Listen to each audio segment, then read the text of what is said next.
berdoa.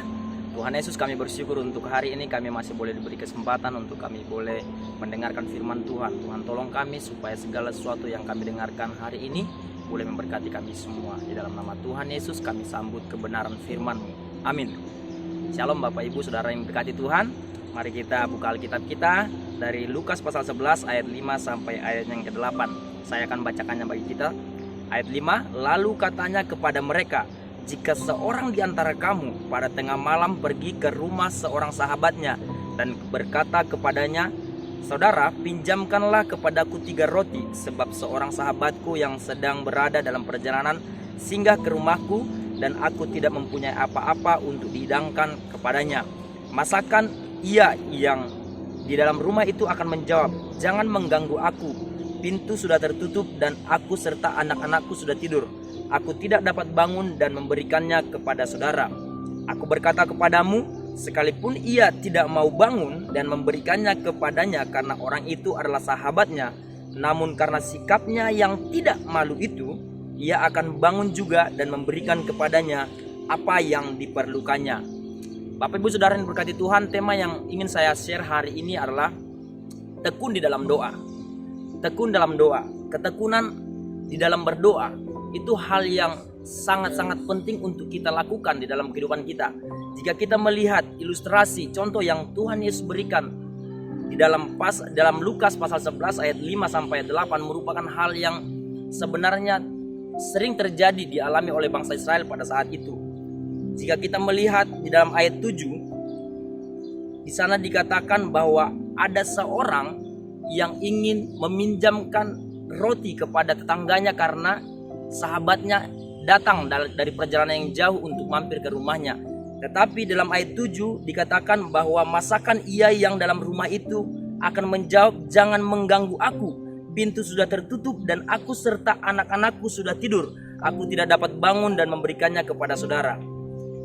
Bapak Ibu Saudara yang berkati Tuhan, jika kita melihat latar belakang daripada rumah pada zaman itu, pada saat itu, saya mencoba membacakannya bagi kita, bagaimana Simon Kistemaker dalam bukunya dia mengatakan seperti ini. Rumah-rumah di Israel pada zaman dulu, khususnya di sebuah pedesaan, berukuran kecil, terdiri dari satu ruangan yang digunakan sebagai ruang duduk, ruang makan dan ruang tidur. Sebuah rumah yang memiliki satu pintu yang dibiarkan terbuka sepanjang hari. Namun pada sore hari ketika matahari sudah terbenam, kepala keluarga akan menutup pintu dengan memasang sebuah palang kayu untuk mencegah orang yang mau menyusup masuk, dan tikar dibentangkan dan digunakan. Saudara-saudara, ini mengapa di dalam ayat 7 ini seperti ada kesulitan bagi tetangganya untuk membukakan pintu bagi dia, karena memang pada saat itu pintu itu sangat besar dan sangat susah untuk dipasang dan ditutup dan dibuka kembali. Itu sebabnya pada zaman itu dari pagi sampai sore itu pintu terbuka, baru nanti malam ditutup supaya tidak masuk menyusup, karena besar pintu dan susahnya untuk dipasang dan dibuka kembali. Nah saudara-saudara ini berkati Tuhan, tetapi di dalam ayat 8, aku berkata kepadamu, sekalipun ia tidak mau bangun dan memberikannya kepadanya karena orang itu adalah sahabatnya, namun karena sikapnya yang tidak malu itu, ia akan bangun juga dan berikan kepadanya apa yang diperlukannya. Sangat menarik kata namun karena sikapnya yang tidak malu itu. Saudara-saudara yang berkati Tuhan, saya mencoba melihat dari terjemahan lain. King James Version menerjemahkan dengan kata importunity, di mana artinya adalah permintaan yang membosankan. Bahkan saya mencoba mencari definisi dari kata ini. Di sana dijelaskan bahwa permintaan yang dilakukan terus-menerus sehingga membuat orang itu jengkel. Permintaan yang terus-menerus dilakukan sampai tidak punya alasan untuk menolak, dan dia harus berkata saya setuju.